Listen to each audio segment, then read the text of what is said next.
Welcome to the Igniting Impact podcast, brought to you by Public Knowledge.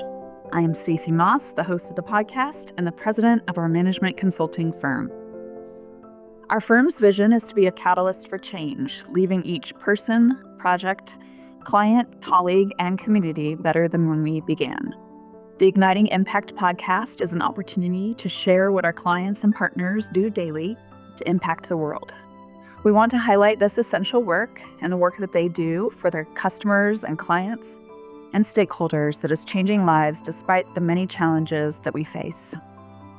On today's episode, we have two special guests with us, Naomi Snodgrass and Cassie Graham from Public Knowledge, and they're here today to help me wrap up our podcast season. They're very special. I've actually worked with each of them my entire time at Public Knowledge. I interviewed with Naomi and have worked with both of them since day one at PK, and I'm lucky to call them both friends, colleagues, and family.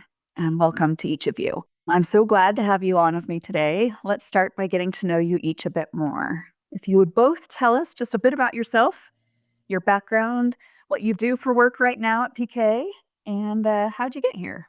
I'm Cassie Graham. I'm the Senior Vice President of Business Development, which is a fancy title to say that I really work very closely with our team to help connect with our clients and grow that connection and grow our ability to work with them and drive the impact and really support their needs. I guess my background is a long, winding road, as I'm sure everyone has heard from most of the people that we featured on the podcast. But I actually started out thinking, well, when I was a child, I thought I was going to be a professional equestrian and ride horses and win millions of dollars. And since that clearly hasn't worked out, that's not what I'm doing at all. I kind of grew up through technology. So I went into public relations, worked for a big PR firm in the 2000s, and we were technology focused. And with the .com bust, I was kind of left looking for new things to do with those wonderfully people-oriented and speaking skills, and went into a little bit of market research, and then found this wonderful mentorship and job working for a company that built voting systems. And we worked in the R&D facility where I became a compliance manager, which really means that I was in the deep trenches with understanding technology, understanding how we built our technology, but then my liaison to government sector, which is I represented our product, and I had to go through their certification programs. And this was all around the years of the hanging chads. So privacy, security, it was all a brave new world. And very change oriented. And so it was really exciting to be exposed to kind of government implementation of this new frontier for them. And so that actually launched my passion into kind of bridging technology gaps, but also in support of government work and government clients. And then that's kind of led me to Public Knowledge. I've been here for 13 and a half years because I have a young child, so half years are still important. And it's been my entire career here is really helping dig in and helping our clients uncover solutions for really difficult problems. Awesome. And I've seen you do that for lots of clients. Thanks, Cass. All right, Naomi. Well, I am so fortunate to say that I've worked with you so much in my career. And I'm really fortunate in my career, and especially where I am right now. And again, I think there's a discomfort with the big title, just like with Cassie, the Vice President of Management Consulting. And really what this means is in this role, I am taking my over 25 years of experience in management consulting, mostly in the health and human services space with state agencies. I'm taking it to the people, so to speak. I get to support and foster development of our consultants to do great work with our clients, with a wonderful team of practice leaders who know their stuff really well. And then together as a team, we work to develop, improve, and model our consulting methods and processes and support the building of skills for the client delivery work that our consultants do. So in other words, I think I get the best of both worlds in my current position at Public Knowledge. It's to do consulting work, really still keep my hands in the trenches, and mentor, coach, and share knowledge with our teams. Kind of like a fairy godmother. Yeah, it's so true. I joke all the time that Naomi's the one that taught me how to be a consultant, but You do. I say it jokingly, but it's also ridiculously true. Well, and that's ties right nicely into a little bit about that 25 plus years of experience. So I got my very first management consulting job through applying to an ad in an actual newspaper, okay, in Seattle, Washington. And I moved there. I just ran away from the Midwest to Seattle, where I wanted to live my whole life as an adult after graduate school. And so I applied for this job and I got it. And right out of the gate, I found that it was a career that really fed me. And I didn't grow up saying I want to be a management consultant because nobody knew about that really as a thing. But it really allowed me to shine in my strengths, but also to look for opportunities to grow and improve and get better all the time in areas that I needed to professionally and personally. And I also got to work with different people. You're not in the same job all the time, so there's variety. And so, funny story, my very first consulting job where I didn't know a darn thing about my field was with the Wyoming Department of Health.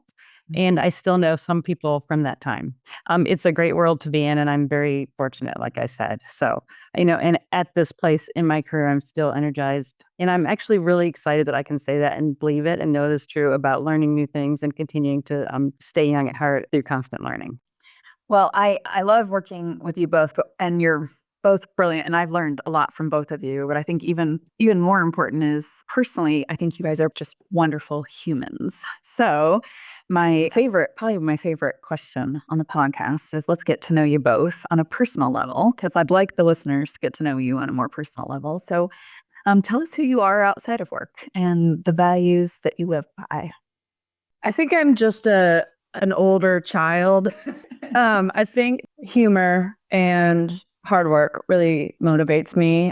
One of the values that we have at Public Knowledge, and I know we'll go deeper into this, really is drive. And that one really resonates with me fairly deeply. I love what we do here at Public Knowledge, and I love being able to be a part of that. But I also love being able to bring about motion, movement, and change. And that also translates to my personal life, which is I like to be moving. I'm being reintroduced into skiing. I'd been skiing since I was 2 years old. And now that I have a younger child who is also loving skiing, we're now skiing a lot, and we're going to be spending a lot of time skiing this winter, which is a trade for me. After having moved to the South and the East, I was so excited for the beach. And now I'm after leaving Colorado, I'm really glad to be going back to kind of the mountains and skiing and moving myself. And so I think that is kind of one of the things that really drives me, is being able, is constantly in motion, which actually translates into who you see. I have to be moving. Just supporting, affirming that. And I think the values that I really live by is authenticity and transparency and honesty. Those are three of the main things that you will see in everything that I do. In fact, if I have to even obfuscate the truth, I'm a weird person. And so knowing me well enough, you might even see, I probably shouldn't tell anyone this if they're going to listen, when I'm not being myself and not telling things the way they need to be. I totally agree with everything Cassie just said. So I am currently living in Phoenix, and really for the past 14 years. But I started my career with Public Knowledge living in the Seattle area. And so I actually lived there 17 years. And it's where I kind of grew up as a young professional. I became a parent there, bought my first house, and those sort of younger adult things. And so I really mention this because even though I live in Phoenix now and I do like the weather mostly, I think I'm a Northwest gal at heart. And I adore the mountains and the wildness of the Western Washington and Oregon coast. If I have an ideal vacation spot, it's Manzanita, Oregon, because the beaches are a little bit less touristy. You can walk your dog, you can just reflect. There's all the things that I appreciate when I'm out on a little vacation on the beach. So I love to read lots of books, and I usually have more than one going at a time, one on a Kindle, which I was a slow adopter, I'll admit. One is also in a book because I love the real pages. And, I like to go kayaking when I can in the river close by. Last time I went, I fell off and I got stuck in a current, so I may not do that again. But I also think what some may say is an unhealthy fandom of Starbucks. So, but it's a good life. It's a good life here where I get to, with the job that we have at Public Knowledge, while there's so much that we're always working and doing and engaging, and we work hard, we also have the ability to take care of ourselves. I love engaging in little projects around the home to change things up. I love a little change here and there, but it's all about the space. I love space. It has to be, good lighting, good chairs. It's all about that.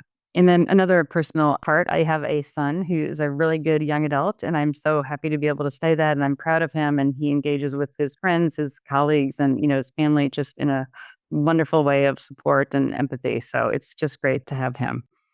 And so the values that I know about myself that are important, really, at this part of my career, I don't think I would have said this early on, but it's really about not comparing myself to anyone.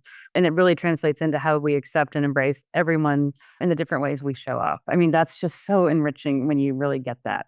I also try to live by the value of treating others the way they need to be treated, not necessarily the way I think they should be treated, because not everybody responds to the same issue the way I would.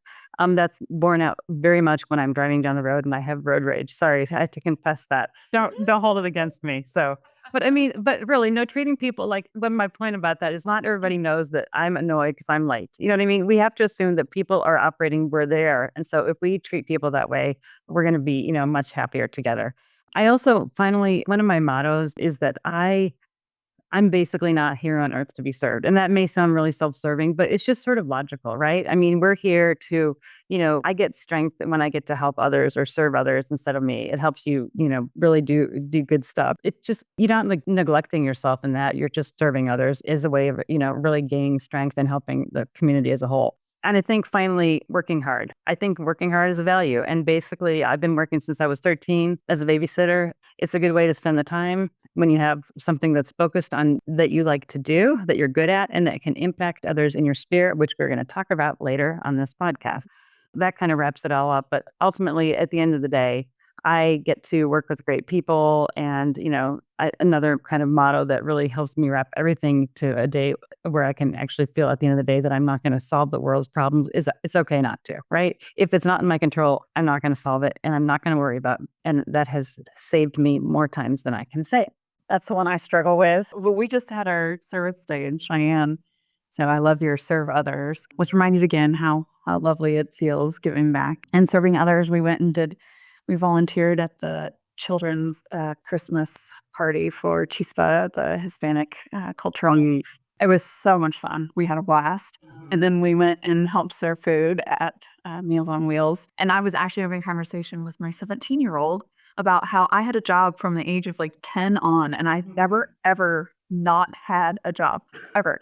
After like one day, have I ever not had a job? And that kid has still not had a job. And he's like, well, one day I'll get the right job. I'm like, what do you mean the right job? But I want to make this much money and I don't reckon like fast food and I don't want it to be boring. And I'm like, what do you think a job is? Like, he's like, well, I want to like it. I'm like, pretty sure 90% of the world doesn't like their jobs. So anyhow, very interesting. Hard work and values around work are very different, I think, in the world of young kids these days. And also, how do you know it's the job you want to do if you haven't done a lot of jobs that you didn't want to do? Yeah, you need to find that out. It's very interesting. Okay, well, thank you. Thank you both for sharing and giving everyone a little glimpse into your lives and your work lives. As you know, one of our core values is impact, and I'm not going to talk about what it is because you know what it is and you know the definition, but tell us a little bit about what impact means to you personally and what impact you hope to have on the world. So I'm just going to say, number one, obviously, this is a really great question. And it's not, easy to answer sometimes. And we have had a chance to think about it a lot. Impact to me personally, it really means what our PK statement says, or, which is how can I make or leave things better in the lives of people I've intersected with, to the extent of, just straightening a picture in the hotel room. Like I always leave a hotel room and I try to say, is this room at least as clean or better than it was when I left? I do. I know it's weird. It's a problem. Anyways, I mean, the thing is, if there's even one thing that I've helped somebody, either inspired them to have hope in a moment where they didn't have it, or take a load off in a moment, or just help them find a path, that's what impact is to me and what I really want to have on the world. So what about you, Cass? I agree. This is a really good question. And while it is definitely core at where we are at Public Knowledge and why we're here, but I think my personal belief around it is that, as I said earlier about the problem solving and helping people solve problems, and that's really where I want my impact to be, is that it stresses me out and frustrates me when people are stuck in something that they don't want to be in and cannot see their way out. And so having been there a time or two and having someone to help shepherd you through that and help you bounce creative ideas wild, outlandish, or most conservative, and having someone walk through that with you. That's personally how I see impact, and to have someone to do that with.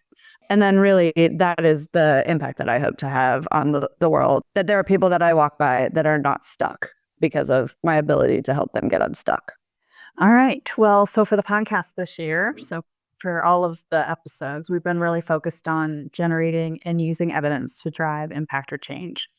And we've been working on that internally, right, at the firm and with our projects. And we've been not just this year, but for a long time now. So I just wanted to start with kind of a general opener, which is, why do you think this is important to focus on or not?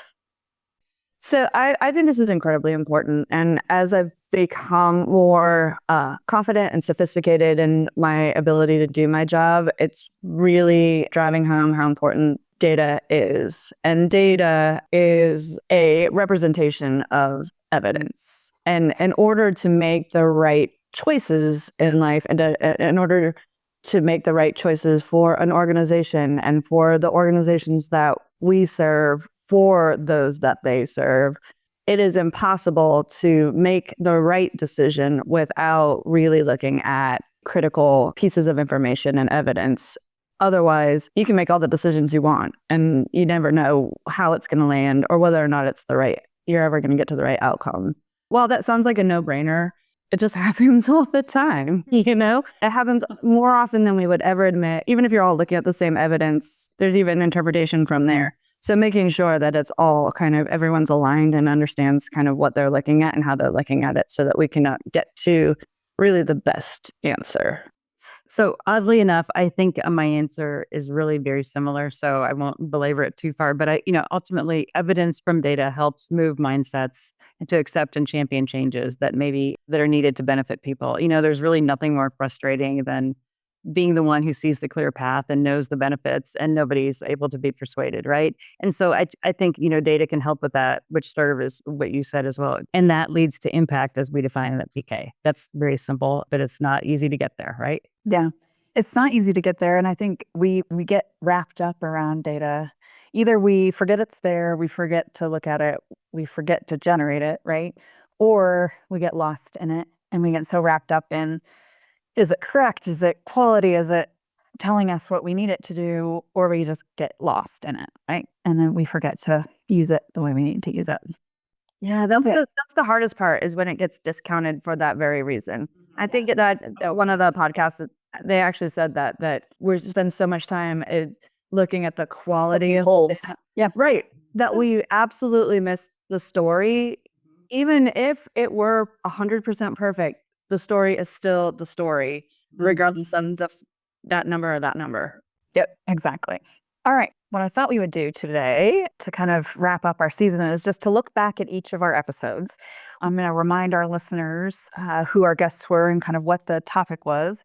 And then I'm just going to open it up to you to see what your thoughts were on the major takeaways or the major learnings from each one of them. Does that sound good? Great. All right. So we started this season out. I went to Alabama with Will Hornsby and Elizabeth Black, our colleagues, and introduced our theme of the year. They're actually two of my favorites to talk about generating and using evidence to drive impact. I loved recording this episode for a couple of reasons.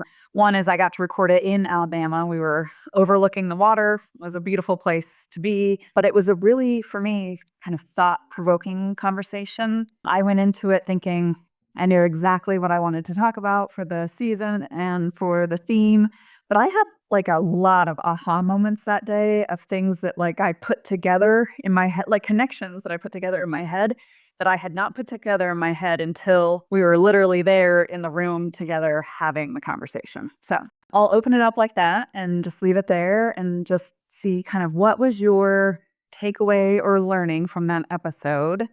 So I also loved hearing Will and Elizabeth in this one, because they are actually some of the best people I've worked with, as I think we all feel.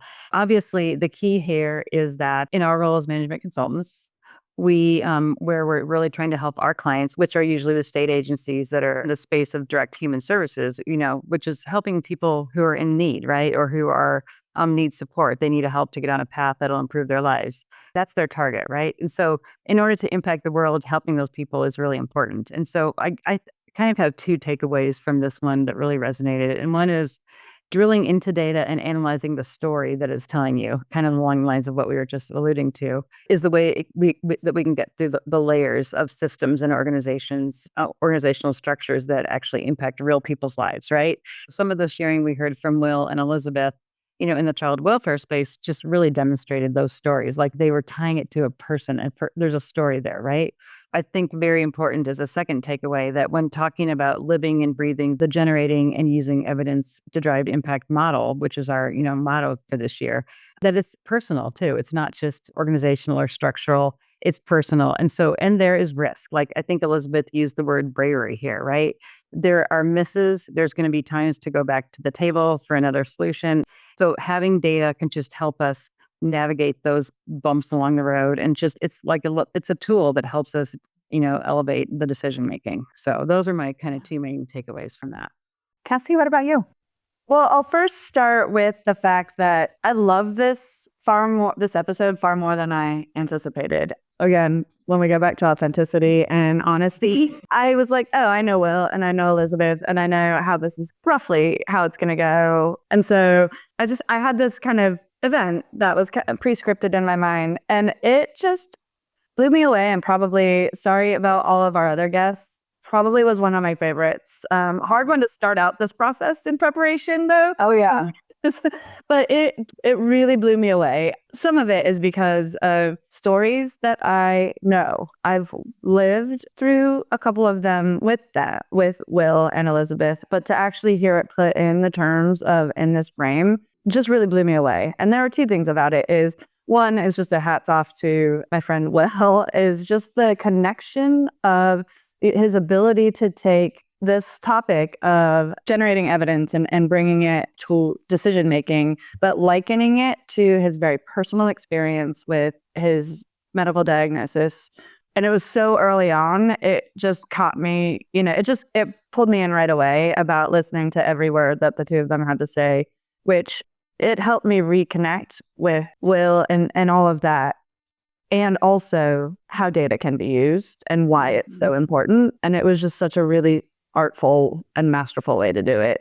And so then there are basically three main points along with that. But the second one is, Naomi mentioned this also, is about courage and bravery. And that one really hit me. Again, I love data. I love evidence. I love utilizing it for better decision making. And so I don't even automatically jump to the courage to consistently stand behind it or even look beneath it. And what you may be believing about the data may not be the case, or the data is not showing you, it's not supporting what you want to do and where you were going.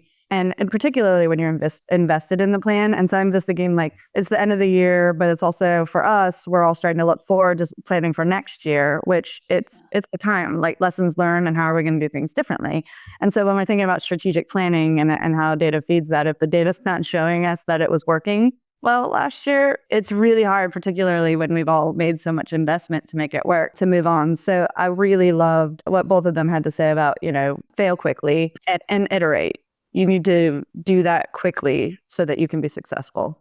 And then the very last thing, which wasn't the topic at all, and it was this really aha moment, which this was a really wonderful way to talk about it. But what it really was about leadership. It was less about evidence and generating and using evidence, and it was about leadership and how good leaders utilize this as one of their tool set. And mindfulness and the self-awareness to accept when your idea is not working. Yeah, that was the aha moment for me that day. That was such a eye opener.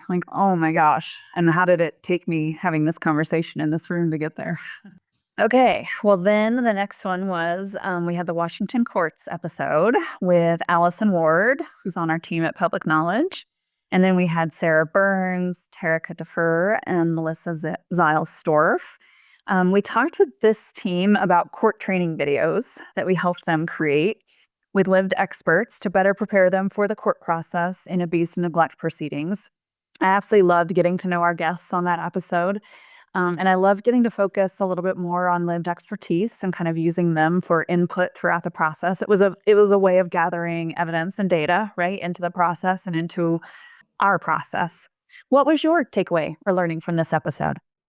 Again, there is a lot of inspiration that can be found in listening to the voices of, Teresa and Melissa, who basically shared their personal experiences, right, of engaging with the child welfare system. I mean, this lived experience, like you said, really offers the opportunity to see, again, how our systems and organizational structures impact people and when they're at their lowest or when they're struggling and they need help to get back on track. So it gets really to the whole concept of lived experience being a really value added opportunity to, get stories across, because maybe another voice is saying the same thing, but if they haven't lived in your shoes, it just doesn't come across with the same impact. So I think it's because folks then see themselves represented, right? You always want to see yourself represented. I think I heard that earlier today in another conversation, and it elevates the people with the needs and illuminates how they can move forward. So I love that. Something that I think just me personally as a takeaway here was understanding a little bit more about the term strengths based, because I think we use that term, sometimes in an academic sense a lot.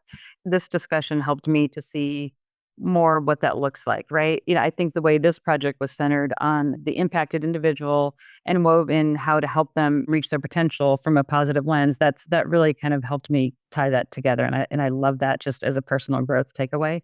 And I think this court's project was training videos, but it was really about improving a very serious and significant process that truly impacts people's lives. It can be a barrier, it can be a help, it can be anything depending on how they enter the system. So I'm going to tell a little story that's not related to this podcast. So I heard at a Medicaid conference recently, a Medicaid director from a state said this. She said, poor and underserved people do not get good news in the mail. And so what that was really saying to me, how I translate that in connection to this podcast, is that pointing out a different way of thinking about how we reach out and connect to people who are applying for benefits or who need those services is really worthwhile. We need to do that. We need to think about different ways. And so although this project wasn't about that per se, it was the process of walking through the dependency hearings and going before lawyers and professionals and, navigating kind of a scary time, right? So how do you convey information to families? And that's what the videos were about, I think, in a voice, in a language, in the right wording that comes across with empathy and actually provides real information that can be digested and used to empower them. So that was my connection for that from where I work. So And such an important point, Naomi, because it's not just a scary time. At a scary time at probably one of the hardest, lowest, scariest times of their life, right? So yeah, not just we're training them, but we're training them at probably the hardest moment. Well, and that also overlaps a little bit with the Climb Wyoming about executive functioning. And when you're talking about this is like the scariest and possibly some of the lowest times, but it's also thinking about when you're going through all this trauma, no matter how you got there, right? We do have to take away a little bit of kind of whatever behavior led it or whatever they didn't or did do, right? So remove all of that. You end up in this situation where you feel such complex emotion and it is a time of stress. So your brain is not reacting in a way that it would under other times, right? Yeah. And so I think the thing that I love the most about what Sarah, Teresa, and Melissa have been able to do through this is help humanize a really hard situation by giving some sense of power, which is being able to level that. Because I don't remember which one of them said it, but it was walking into a courtroom, there's already a huge power differential. And what this can do is kind of give someone just a small sense of control, which is, at least I know that. I know how to do this. And I can eliminate at least 3 or 4 pieces of this stress. One barrier. Yeah, the stress. And I can show up. It just is that much closer to showing up and having a successful outcome that really does address where that person is right then and there. And I just love that we were even a part of it because, in the background, and this is not necessarily about us, but I do, as public knowledge, but what I do want to kind of share with those is all of the wonderful things that Allison Ward did working with that team to help make that happen, because we all truly knew how important it was to be able to increase the success level for people who are going through some really hard times. And so kind of back end working with Allison to actually hear and finally be connected to all of those internal conversations. It was a really, really wonderful experience to be able to listen to how important it is to them, because it was important to us too. It's the hard and the best part about what we get to do, because we're always in the background. What we do is help support clients to do the work that they do, right? We want them to be successful, which is great. You get to see them shine. But sometimes it's hard because you never get to be a piece of that, and you get to live vicariously through your clients, but you don't always get to see or be part of the day-to-day. So that is a fun part of the podcast, to get to see it in its day-to-day. That's a good point. Yeah. All right, so episode 15 was our third episode of the season. This one, Elizabeth Black from Public Knowledge came back, and then Jennifer Haight from the Children's Bureau joined us. And this one, we got to geek out on data. And we talked about using data to improve child welfare systems. This one was a fun conversation. They move fast, and we move fast. And we got to dig deep into problem exploration and measuring interventions over time. What were your key takeaways or learnings from this episode? There are the obvious pieces around the Elizabeth and you, Stacey, and Jennifer are all just the amazing transformation and the impact that the three of you have been able to have at the Children's Bureau is looking to accomplish, right? And how the use of data, how important that is, especially on those longitudinal studies, because it's what's required. The work that we're doing, there's no instant gratification, and the work that Children's Bureau is doing there's no instant gratification there. And so it's really important to walk away with the thing that Jennifer said, which is, and this also resonated very deeply with me, because when we compile the data about the things that we're doing that are really important to us, and then somebody's like, we're going back to, that data point's not right, or where did you come up with that? She had so many important things, but be respectful of those who are helping collect the data and giving you the data to look at, because the data is data. It should not be a personal thing. Even when we revisit of whatever you're trying to build or back up is not being substantiated by the data. Okay, that's an emotional thing sometimes too. It's not the data's fault, and it's definitely not the provider of the data's fault. So be nice to that person. Yeah, exactly. On the flip side, ask with good intention what it is that people think might be wrong about that data and why, rather than just like, well, that's the data, and leaning back and tapping their foot, you know? And these are definitely they're golden rules as far as when we're talking about being a person and a human in this world. But when we're starting to look at things that we're passionate about, and when we're really trying to prove and disprove things that are really hard decisions, sometimes because of the greater good, we forget about some of that. So it was just a really wonderful reminder of, and I'll also use this with folks that bring this to me, is I respect you. I didn't expect to see this. So what do you think it might be? Oh, it's still just the data? Okay, well then there's something wrong that would let out. And I'm okay with that, rather than being quick to defend something that I am seeing or not seeing in the data. That's a great philosophy. So I had a slightly different, my moment of, oh, wow.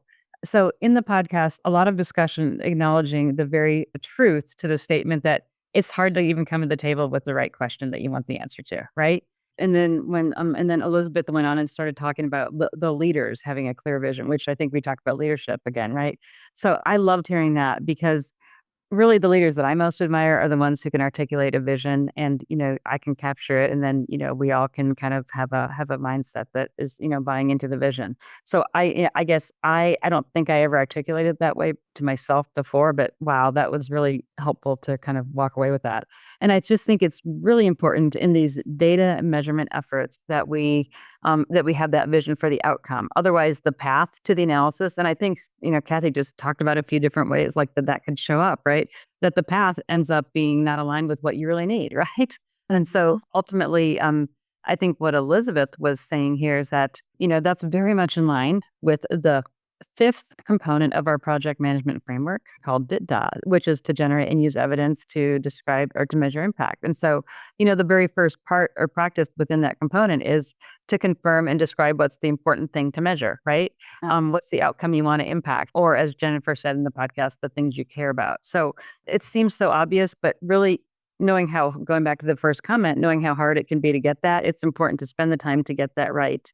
And then once you do know that, you actually can have that really clear path to identifying the data that you need and the way you're going to collect it. I think honing in on the way they collect it is it's like the third practice within our component, because that's important too. What's the data? But then how are you going to get it? Because that may not be available. Those may not match, right? So, that was my geek out moment in the podcast, because, I got to apply some of our project management kind of concepts around that. And I think it's just so important how what Elizabeth was saying about the vision needing to come from leadership as well. You can't really measure success unless you know what it looks like. Obviously, we've all heard that before, but it kind of really took some good meaning in this podcast to me. Well, and making sure everyone's aligned around it. They might have it, but if not everyone else knows what that is, it also has some problems. All right, episode 16, Will came back, and then Jasmine Hayes from ICF joined us. And they talked about supporting child welfare agencies because both our company and ICF does that, focused on improving outcomes and supporting families. I loved this episode because we really got to talk a little bit more about kind of inclusive leadership, community voice, and the importance of both. What were some key takeaways for you both? On that one was really gathering the data and the right people and involving them was kind of my takeaway on this one, right? There's a lot of conversation between Jasmine and Will on that. And so, I think we are seeing even more so than we used to in all different client agencies that we work with, the push to involve the community, to involve the clients, those with lived experience, and finding different ways to communicate with them. And I love how at Public Knowledge, we really believe in the importance of engaging with all different types and groups of stakeholders at the level they need for their involvement and impact. And actually, that's something that I think distinguishes our view of stakeholder engagement in a project. And so I think that's what Will and Jasmine were reinforcing, that not every stakeholder may need the same level of information. Maybe not everyone's a key player. I think we heard that term. But all stakeholders and those who are impacted at various phases, of the project, they kind of alluded to that as well. You tailoring messages, setting expectations for their involvement, all of that should really be considered. And so that was kind of my connecting to the work we do from this podcast. So the first thing that stood out with me is I had no idea that Jasmine was from Canada. You would if you met her. She's just so nice. She is incredibly nice, but that was pretty funny. I was like, oh, well, cool. I had no idea. But I also love just Jasmine's outlook on life in general, just from having, worked together pretty closely when we were putting together the Soji opportunity and kind of working with her there. And this is exactly what you said, Naomi, around stakeholder engagement and involvement of those who are most impacted, whether you're considering like they're a partner, whether or not they are a key stakeholder, which means they've put themselves in a decision-making position, if not for themselves, for others, community engagement and that sort of thing. But also at the pinnacle of the conversation was representing the voices that are most impacted by the outcomes of the work that we all do. We all come from our own different backgrounds, and we have all different levels of exposure to the work that we do in various forms. But I still no longer am that, right? I lived through that, but I don't know that I have the same frame of reference to be able to best serve, even if we did at one point come from a similar place. I have things to share, right? Or, we all have things to share about how we changed along the way, but also that I come with a bias with that because I did things that maybe someone else should never do, right? To get to a place that, or they shouldn't even be, they don't even want to be as I am in my life. And so really making sure that we are kind of getting a broad sense of input so that we are making the right decisions for the broad number of people that are impacted by it. And I think that's what's really important. you've talked to one person. I think this was even said, you've talked to one person, you've talked to one person. Yeah, so important. And then the other thing that she really said is because what we do, and this goes back to there's no instant gratification for a lot of the work that we do, which is, it's overwhelming for systemic change. And it can be very lonely. Even as an organization surrounded by people who are doing this, people come at things different ways. It is wonderful to be in an organization and be surrounded by organizations that are also kind of like-minded in that. So it's less lonely, but it still is a lot to do. And then kind of the one step at a time mentality, which when things are big and hard, it's sometimes hard to remember this, but take this thing, you measure it, find out what you can do, how effective it is, and then take the next little thing that builds on that thing and keep growing. And at the time, you're building your capacity and you're evaluating your effectivity, and then you move to that when it's operationalized and you find the next hard thing. It's why that drive is so important. It's why being surrounded by people that you like working with and enjoy working with and respect is so important.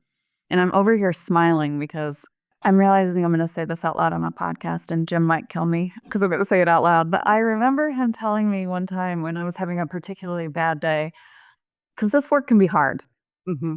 And he said, we don't make the big bucks and it can be hard. This work is not sexy. But he's like, but if you like your coworkers and more days are good than bad, and you get to be home with your kids more nights than not, it'll all be okay. Something like that. Yeah, I mean, and I just remember like, okay, you're right. Like, okay, yeah, it's not sexy, but I'm home with my kids and I like my coworkers and more days than not are good, and that's all I can ask for. And I don't really need more than that, Okay, episode 17 was fun. It's right straight from Cheyenne with Katie Hogarty and Molly Kruger from Klein, Wyoming. Katie is an attorney, so we went to law school together. And Molly, I actually met through, Cassie, I don't know if you remember her, but Edie Troutwine, who used to be one of our clients. And she and I also went to law school together. But this organization does some amazing work with single moms all across Wyoming. And it's been one that I kind of watched for decades. The woman who started it is really an amazing woman. And they've had some just amazing outcomes for moms. And it was really fun to learn more about what they do. And they use data. They've always used data in some pretty amazing ways. So I'm curious to hear kind of what your takeaways were from this episode. I want these two women to be my best friends. They're amazing. And so not only what they've been able to accomplish with Climb Wyoming, but the way that they talk about it and how intelligent and how smart they are, but it's also more about how they're using that, right? So it's easy, smart, you see smart, whatever. But when they're talking about kind of the program that they've put in and to help these, oftentimes single women with children and how to help teach them life skills for whatever reason, whether it's not, some of it is not for the first time, right? They have life skills. They just need a coach. And some need introduction to some various life skills.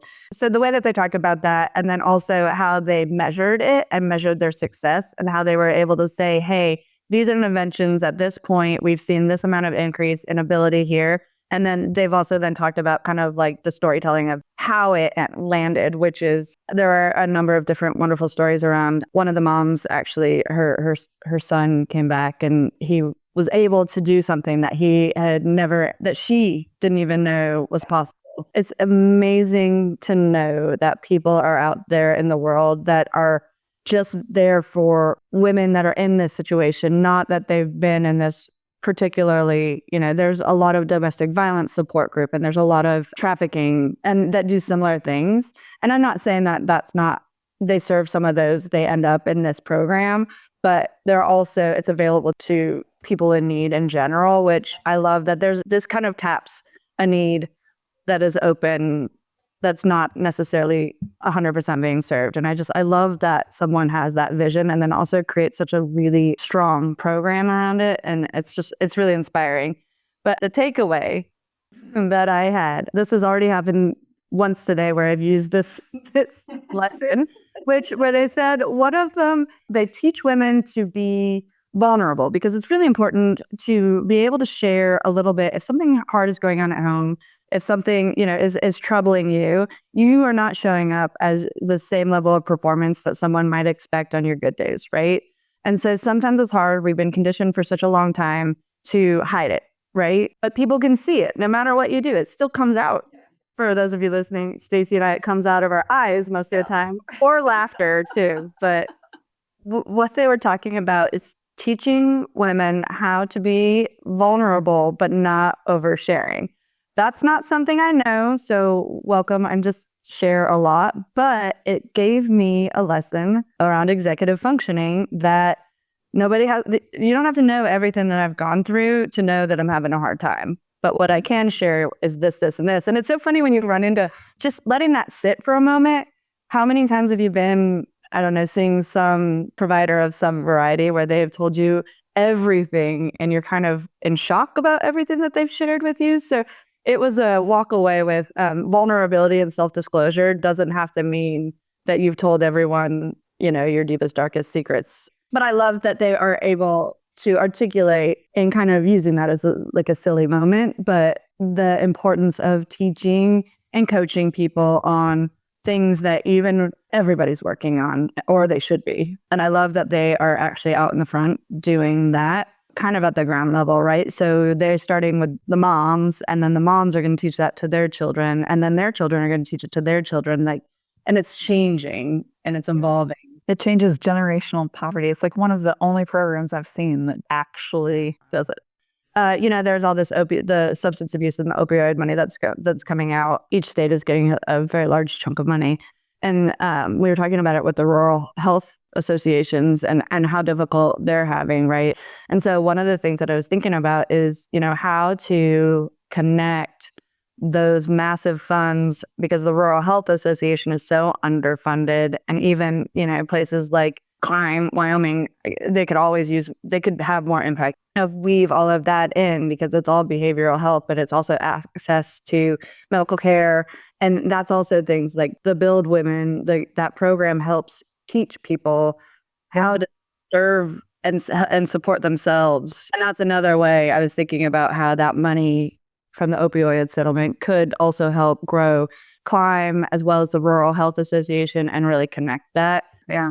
Yeah, I'm going to kind of jump in there because one of my points was around like the partnership that they mentioned with government agencies like for TANF and SNAP, So essentially you're just really looking into like, how can we expand that? So I think there were like 3 things that popped out at me on this episode, which are how they use data, right? They do important stuff. They basically are, helping people have life-changing and confidence-building growth opportunities that takes place when people are supported.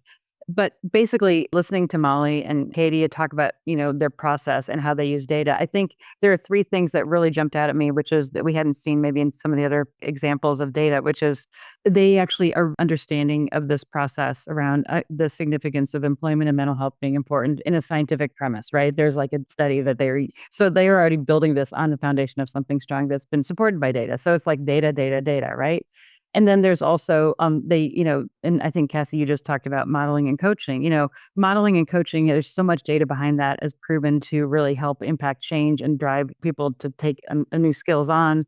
And that, tying into that, how you're improving yourself. Data, right? And so it's a strong foundation. They didn't just say, I have an idea and let's pick out some data from here. They actually are building it on something, which I love. And then they're building it on the partnership model with government entities to help solve problems, because that's another strong area. So all those things are demonstrated in the background even before, you come to be a Climb participant. I think they mentioned it in there. Or I don't know if it was you or I forgot who mentioned it, Stacey, but like society as a whole is benefited. The state of Wyoming is benefited. And I guess the thing is that this is almost like a beautiful example of thinking about the whole person healthcare, which is the social determinants of health conversation. This is a way of saying we're not going to have that as a hurdle anymore. We're just going to start doing it, right? They're basically building skills. They're dealing with how you get healthy as a whole person to be able to move forward in life. So I just love that. It's truly a wraparound model.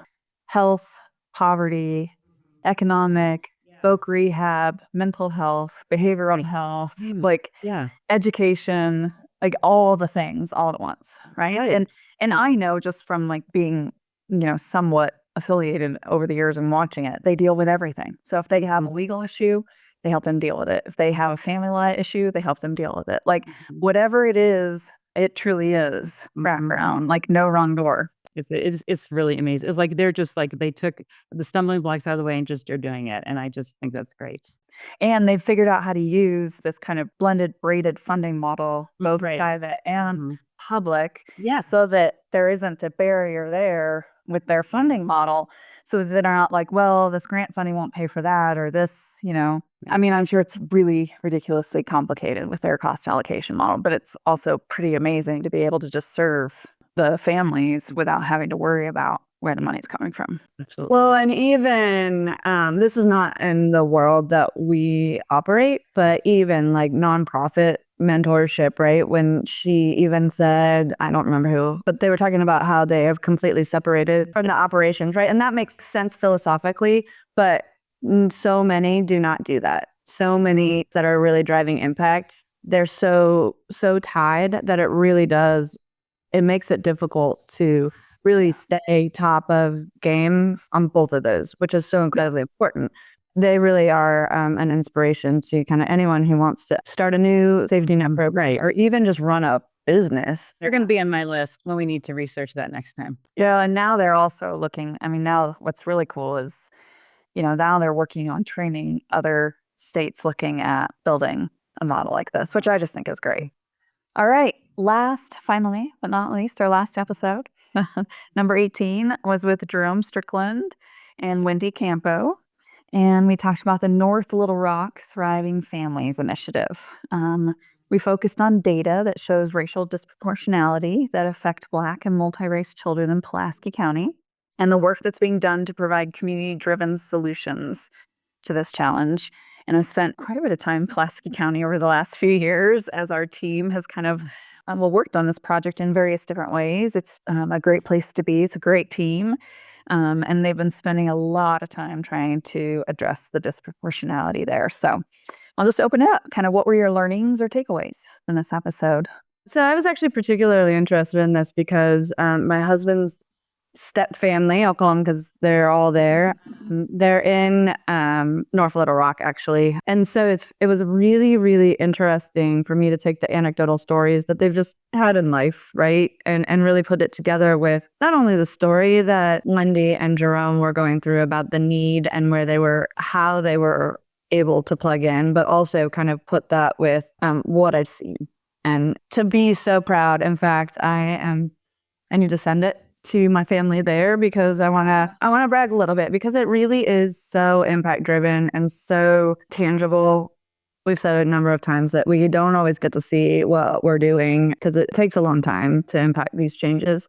The really big messages that I had really is about changing the system. We were talking about this with Climb too, where they're diving deep into creating true services that can help support and help keep children safe and really digging into what that looks like, helping create support structures so that they can be optimal, so that they're really meeting the families and children where they are and really improving the success rate so that they can make the changes in that disproportionality that they're experiencing. And it's so strong. Keep them in their family, keep them in their community, and know what services the community needs because it's different, right? Every community needs something different and only that community knows what they need. And also with the family, right? So this is the other thing. This is why, you find the care within the family because that way they're going to know what this child needs more than anyone else and keeping them safe. Yeah. Naomi, what about you? I think the fact is, as a reflection moment for society, like it's really important to acknowledge, I think, with this one, that we wouldn't even really understand or even know that there's an issue or impact about racial disparity without the data to to show the story. I mean, that's something that really needed to be done. And I think, I mean, in order to do like what Jerome was talking about, having, helping families thrive, right? and the communities thrive. But also going back behind the scene, like you were talking about changing policies and procedures, like there's a two-pronged kind of aspect to this effort, I think. And they didn't lose sight of the people at the front of it, so that's sometimes when you're doing a project like this, you just forget about that and you're only doing the stuff behind the scenes. And I just thought that kind of stood out to me too. So, I think one of the great things, about being part of the Spinal podcast is just having the perspective of all the podcasts fresh in our minds, right? And so Weaving them together. yeah, there were so many overlapping themes. Like there were things like community engagement and more than one leadership. I think Cassie mentioned that earlier. Lived experience, I heard the word power in more than one too, right? Finding your power and standing on it. And it's just really a great theme at the end of the year now that we see it all tied together. So Well, that really is my last question before we wrap up. Are there any other overarching themes or anything else that you'd like to share with the listeners? I mean, one other thing I'll add then is I think more than one podcast speaker mentioned the funding and financial part of the analysis and how the data overall shows how to help determine funding paths. That's definitely an area that really needs that, right? I mean, we've been clients very often are in need of that. They need something to know how to move forward with funding. They'll have their whole program laid out, but the funding piece is stuck. So, I think there's a lot to be learned from this process about that. And even if the programs, differ on policy or specifics, these kind of key principles that we see in the theme of all this year's worth of podcasts really are the way to go. So Anything else that you'd like to share? No, really, I think just the importance of, as Naomi said, kind of the themes that we did here about power, about leadership, about use of data, about lived experience, but really how that all feeds each one of us as a leader. I think combining all of that has been kind of where the impact of the messaging that's really about what we heard is how we use these pieces to grow and amplify us, each one of us as a leader in the work that we do. Well, as a closeout to the podcast, we have just a little bit of fun and ask our guests to share some wisdom and advice just off the top of their head, no pressure. And it's really about our other two core values. And this is just what comes to mind. So the first question is just what's your best advice for achieving high levels of inclusion in the workplace? To achieve inclusion is really listening. It's not that different from what I think almost most of our guests said, but it really is about bringing your true self and helping others see that in you so that it opens them up to share their true thoughts, feelings, and understanding. Because you have to build trust in order for people to really give you what they are thinking. And that's how you kind of win that and build that so that you can get what you're really looking for and then actually ultimately drive better decisions, better connections, better work. And it's also, as you said, it's hard. And so you need to connect and understand and include other people's ideas in order to hang on sometimes and get the best outcome.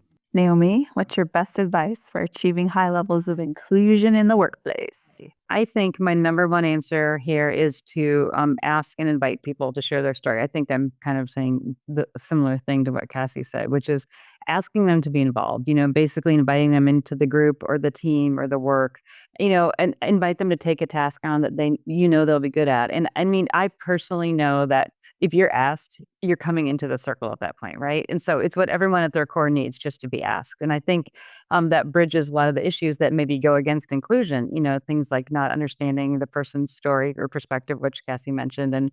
And also it kind of prevents people from working in silos because once you're together, right? You're not going to go back to the silos. I was glad that Cassie added the word, trust in the mix, but I think it's asking people to share their story. All right, Cassie, what's your best advice for achieving high levels of teamwork in the workplace? Including people into the conversation, pulling them in, drawing them in, inviting them in is probably the best way to phrase it. But also building that trust, building those connections, and the way that I see it is, again, the same thing. But of course, this is a core value of mine, a personal core value, which is about honesty, authenticity, and transparency. And so those types of things, when people know that they can come to a group and be those things without judgment, then they feel included. They want to participate. They want to perform at the highest level of the team because this is their tribe, right? And so I see the same thing as teamwork. These are the people that mean the most to them on this task. And to do that, it requires a lot of effort, care and feeding, authenticity, honesty, and transparency. I have a short answer to add on to that, and some basically listen and then talk, and kind of know that you, if you're on a team, this is maybe a different tactic to the answer, but know that you're and everyone on that team is a valuable member who's wanted to be there. Naomi is very good at that, the listening and then talking. I always am trying to, in my head, to think, channel Naomi. Oh, channel Naomi. Listen and talk. Listen and talk. Well, I have to tell you both, honestly, I couldn't think of anything better to do today than to be able to spend it with you both and nerd out a little on the podcast. So thank you both for your time today. I really appreciate it.